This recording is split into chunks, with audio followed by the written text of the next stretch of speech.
Охей, я мир дорогие, бардо жалапывать на мой накал, личисец. Сегодня растует оредичная, зыбовлачная дося по грабзонам, денеля в шаном радокке. И масса рахошая вонестея тышесетидя тельная вагатшина досня очукнание нойвы за заносимость. Роббалисы, жумество и отгави робти в доран рептайли. И чохится, чаптите в слуйтями пнойвов, ёстку ястищих на затище шайных да нежды диая.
Guys, so if you're new to the channel, my name's Cooper, I'm an Australian reptile keeper, and this is going to be my update on all my animals at the start of 2020. We're about a year overdue since I last did one of these, and ever since then I've had a ton of requests to do one.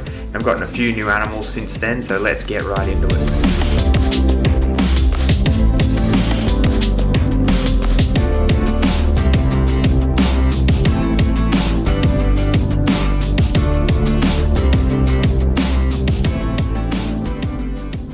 This has got to be one of my favourite little setups I've got. This is of course my mountain dragon tank. And here they are here. I've got 5 of these guys. Now mountain dragons are a really cool species. They're the most southern agamid in the world and the only agamid that comes from Tasmania here in Australia. And these guys, like their name suggests, live up in mountains. They can take a very wide variety of temperatures. They can take really cold, and that makes them a very hardy species and very enjoyable to keep in captivity because you don't have to worry about them too much. Now I have 5 of them, but there's only 4 out at the moment. This boy here is the male and the rest are the females, so they're really cool. And then we have another female that's missing at the moment. All of them sort of do this every now and then. They sort of dig a burrow down in the soil and stay there for a few days and then resurface after a while. I used to worry about it, but now I don't because they always resurface. As you can see, this girl here on the left is all sort of stained in dirt because she was the last one to bury herself down there, so it's quite interesting.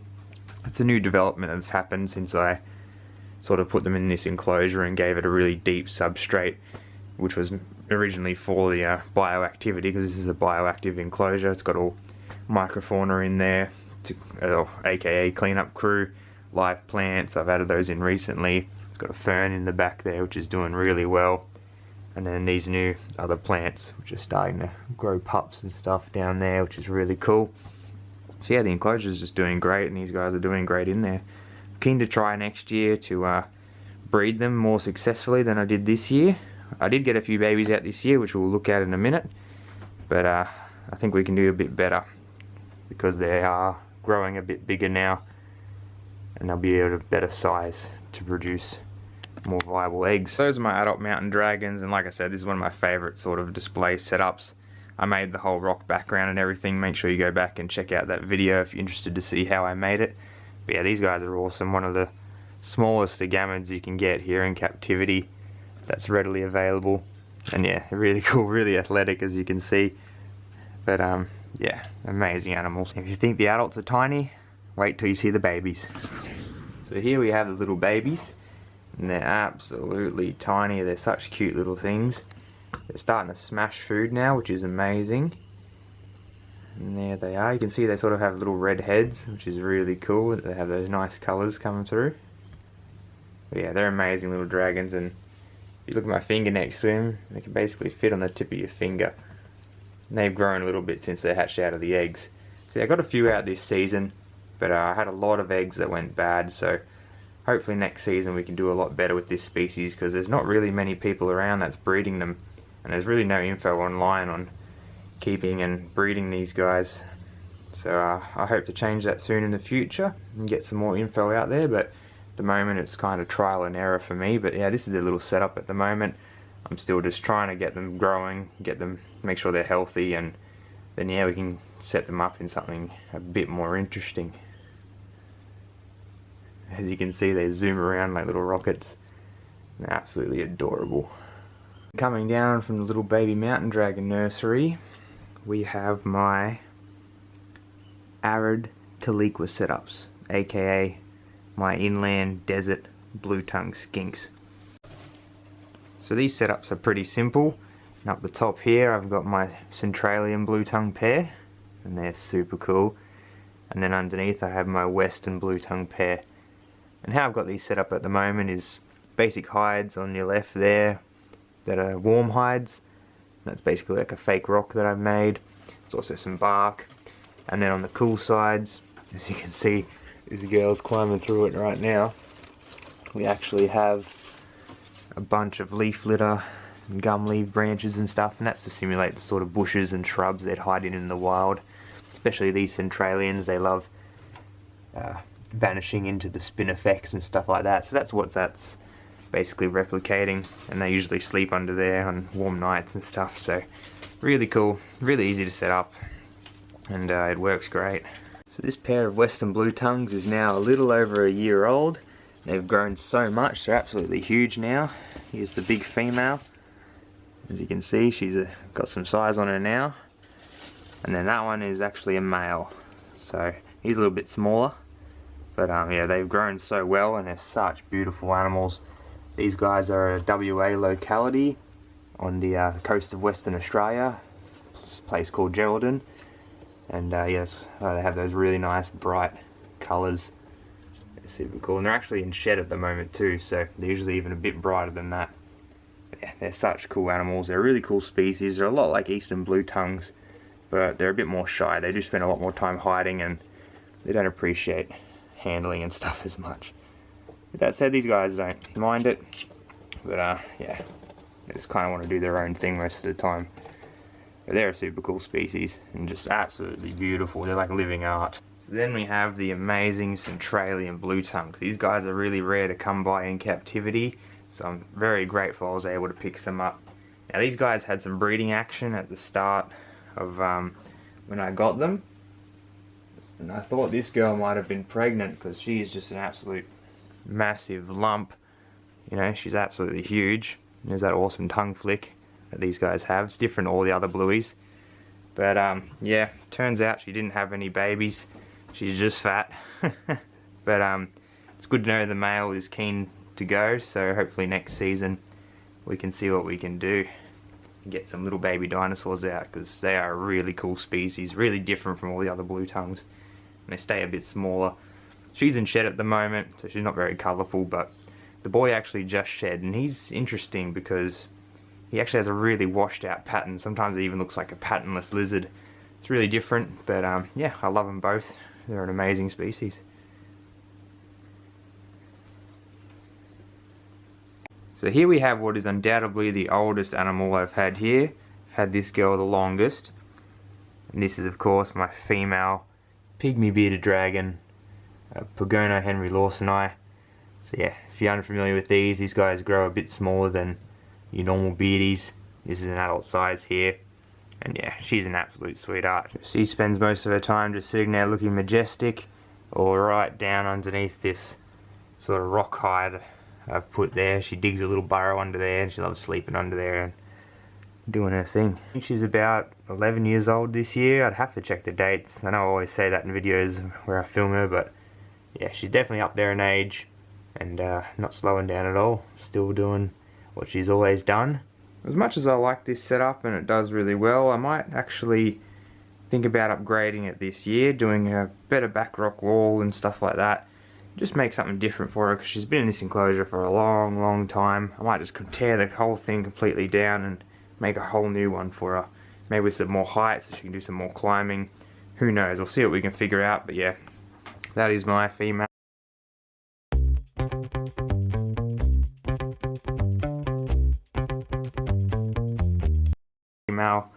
Pygmy bearded dragon. So as we come in here to the lounge room, this is where I keep all my Boyd's Forest dragons. This is the coolest part of the house, where the aircon is. So that's where these guys live. So here's my big adults enclosure. These guys are all hanging out in here. So I have my original pair here. Here's my big boy. Let's see if we can pick him up. Very sharp claws. But yeah, he's a big beast. Beautiful animal. Love this guy. He's in shed at the moment, but yeah, what a beautiful animal. So yeah, I've decked out their enclosure recently too, with a bunch of vines, some different branches. Here's the female, the original girl. And unfortunately, over time through breeding and stuff, you can see her crest there. It's kind of got damaged and some of the spikes are starting to go missing and that. And that's basically because that's where the boy bites on and starts, you know, tearing apart in the breeding process. But yeah, that's just part of it, unfortunately. Yeah, that's her. She's doing great as always. Pumped out 5 or 6 clutches this year. Always just a little egg machine. These guys are so easy to breed and they just go non-stop. And then in here as well, I've got one of the holdbacks that I kept, a nice little female right up the back here. See if I can get her. She is a beauty, really nice and green. She's probably gonna jump. Oh, maybe not. But yeah, she is a beautiful little dragon. And yeah, I kept her from the first time I bred the Boyds. I think she was from the 3rd clutch or something. But yeah, I thought she had some really nice colours coming through, and yeah, she's turned into a little stunner. And yeah, they love climbing up all these vines and stuff. I made almost all of them myself. But yeah, they're doing great as always. But now that the whole virus thing has come in, I've lost 2 of my jobs for the time being, so I've got a bit more time. So what I'm going to do is completely rehaul this enclosure. I'm going to be doing a whole new rock background because I absolutely hate the one in the back there. I hate how it looks. I'm going to do one that's actually really nice looking with some planter pots and stuff like that and get it all decked out with live plants. They've had live plants in the bottom here for quite a while now. They've been producing new pups and stuff like that. But I want to get some better stuff going and a more natural look. But yeah, they're doing great as always. So yeah, they're an absolutely beautiful species. So there's mama and daughter. And in the future I might actually get an unrelated pair so I can have some more and I can sell babies that are unrelated. Yeah, these guys just, after all these years of keeping them, they still fascinate me so much. They're definitely the coolest gammon in Australia in my opinion. Yeah, absolutely beautiful. So here we have the little babies in their awesome setup. You guys would have seen this in my other videos. Again, it's all bioactive, live planted, and they're doing absolutely amazing in here. I've got 8 left at the moment. Hopefully some will be on a new home soon. I'm not sure with freight and stuff like that at the moment with the whole lockdown that's going on, but yeah, anyway, I'm happy to hang on to them for a bit longer because they're such awesome little animals. So yeah, there's 8 in here and they're really hard to spot in all this dense foliage. Yeah, they're absolutely awesome.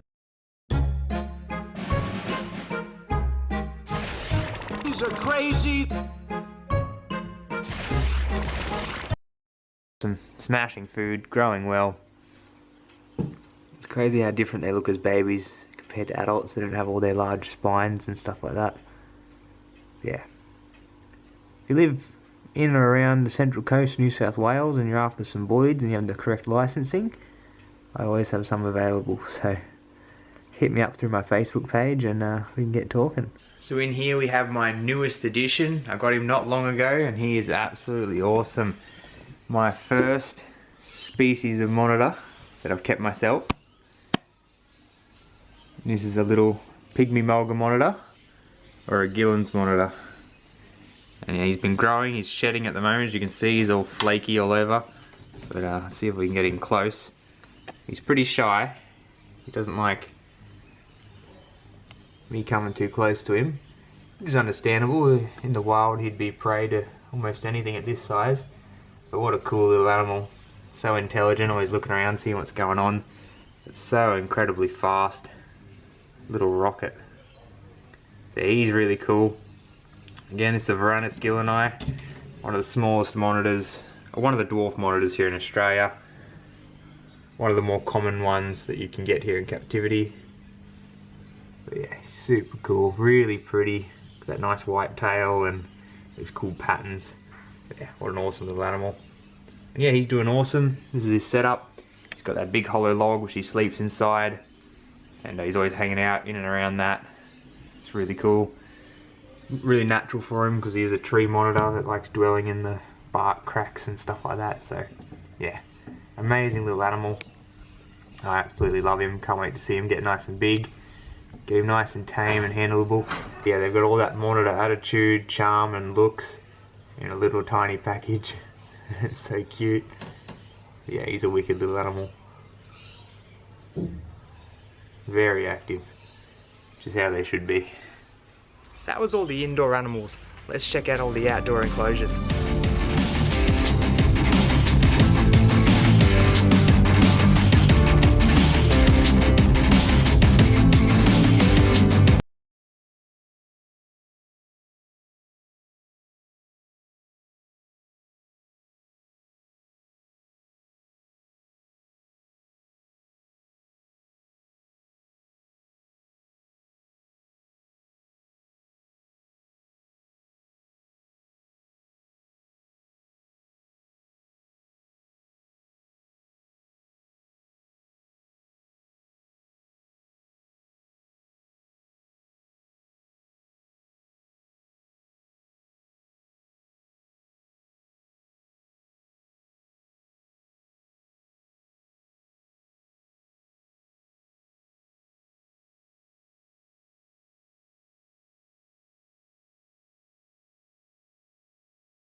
This is our only chance.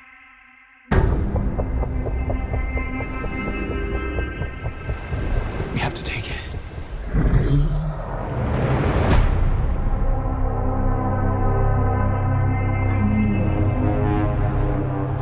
We need Kong. The world needs him to stop what's coming. And this child, she's the only one he'll communicate with. I knew that they had a bond. She had nowhere to go, so I made a promise to protect her. And I think that in some way, Kong did the same.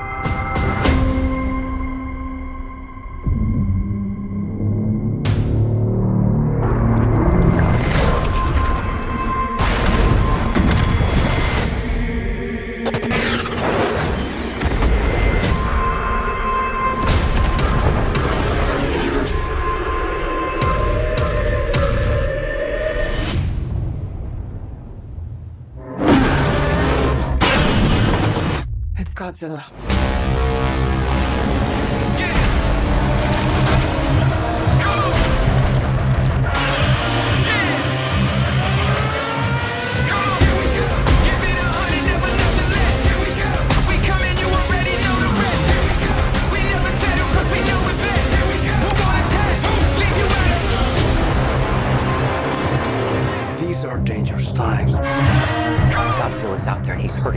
don't know why. There's something provoking him that we're not seeing here. I'm of the same opinion. The myths are real. There was a war.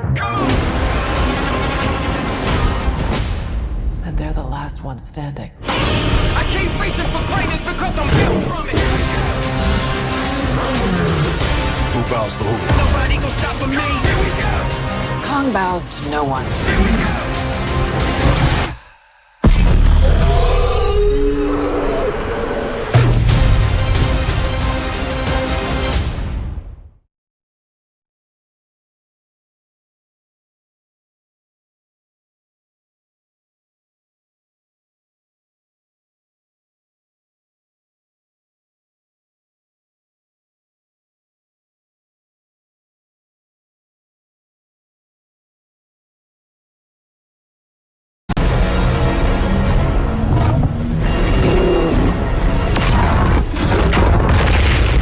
Herkese selam, ben Efe. Bildiğiniz gibi görsel efekt kullanımı artık öyle bir hale geldi ki sinemada inanılmaz şeyler izleyebiliyoruz. Bunun da en büyük örneklerinden biri geçtiğimiz haftalarda çıkan Godzilla vs. Kong filmi. Film her ne kadar da senaryo açısından pek başarılı olmasa da görsel açıdan mükemmel ötesi olduğunu söyleyebiliriz. Bence hiç kimse bunu inkar edemez. Ben de dedim ki neden filmdeki görsel açıdan en iyi 7 sahneyi derlemeyeyim. İşte Godzilla vs. Kong filmindeki en iyi 7 sahne.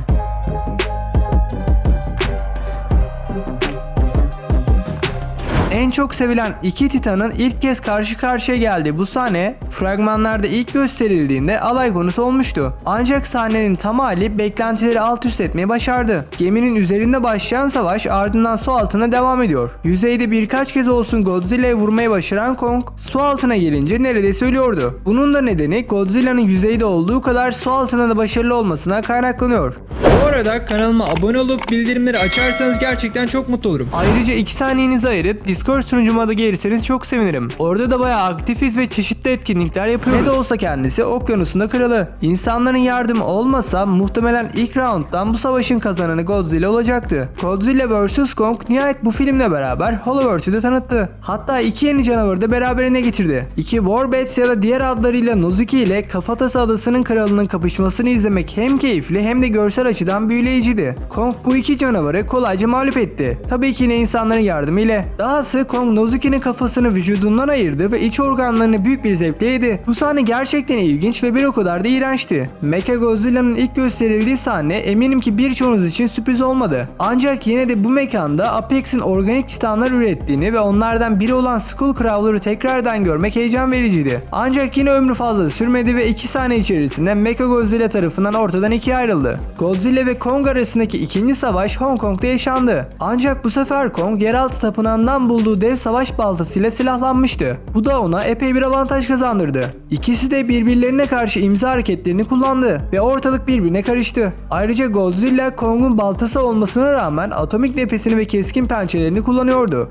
ve aynı zamanda hız avantajı nedeniyle en başta yine önde gibi gözüküyordu. Fakat ilk savaşın sonunda Godzilla bir hata yaptı ve atomik nefesini üfürdü. Bunun sonucunda şarj olan balta neredeyse onun sonunu getiriyordu. Kong yaptığı son hamlede şarj olan baltası ile Godzilla'nın kafasına vurdu ve büyük bir patlamaya sebep oldu. Bu sayede de bu ikinci roundun kazananı oldu. Fakat Hong Kong savaşı henüz bitmemişti. Godzilla ayaklandıktan sonra tekrardan Kong ile yüz yüze geldi ve ortalık kan gölüne döndü. Godzilla ayakta sersemlemiş bir şekilde beklerken Kong arıyordu. Kong da tıpkı 2005 yılındaki filmdeki gibi bir göklerin çatısında bekliyordu. Kong Godzilla'nın dikkatini bozacak bir hamle yaptı ve hemen ardından ise büyük bir yükseklikten arkasına atlayıp canavarlar kralını öldürmeye çalıştı. Ancak Kong bu avantajını kaybetti ve bulundukları pozisyon hemencecik değişti. Daha da öfkelenen Godzilla bu sefer Kong'a daha büyük darbeler vurdu. Hemen ardından ise ayaklarının altına aldı ve göğsüne bir sürü pençe attı. Ardından ise birbirleriyle kükreme yarışına girdiler. Ancak Godzilla Kong'un gücüne saygı duymuş ve Orak'ın etki gücü geçmiş olacak ki Kong'un canını bağışlamayı seçti. Kong'un canı her ne kadar da bağışlanmış olsa da bu savaşın ardından o kadar çok darbe aldı ki kalbi duracak hale geldi ve neredeyse ölüyordu.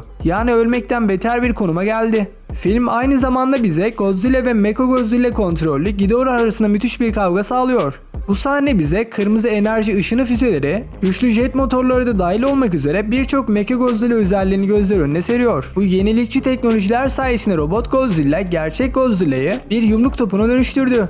Mechagodzilla bizim gerçek Godzilla'yı pataklarken Nathan ve Alien Kong'un hayatını kurtarmak için çabalıyordu. Kong'a şok vererek tekrardan hayata döndürmeye çalıştılar ve başarılı oldular.